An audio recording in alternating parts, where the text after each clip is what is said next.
চাবেন। এই দোকানদারা শুনেন, প্রশাসক মহাদার নির্দেশন আছে। পত্র দিয়ে খালি করবে, সব খালি করবে, এর কিছু থাকবে না।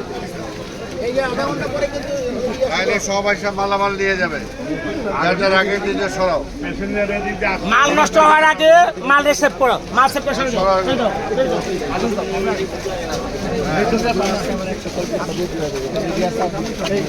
এগুলো থাকবে না, কিছু থাকবে না। এগুলো একদম পুরা, এরা যদি না সরায় সব ভাইকে চলে নিয়ে যাবে, এর ভিতরে কোনো কিছু থাকবে না। এগুলো এখানে একটা ওয়াকওয়ে আছে ভাই, এটা একদম পুরো ওয়াকওয়ে বন্ধ করে না ইয়া হয়ে গেছে, ভেঙে গেছে একদম। এই ফুটপাতটা বানায় দিলে আর এরা ফুটপাত বানায় দিবে, এটা সরাই গেলে তো এটা সরাই দিয়ে ফুটপাতটা বানায় ফুটপাত বানায় দিবে, এগুলো কিছু থাকবে না। ফুটপাত আগে ছিল, এখন মাইকিং করে দাও, সত্য বলো। ঠিক আছে, মাইকিং করো, সত্য বলো সব।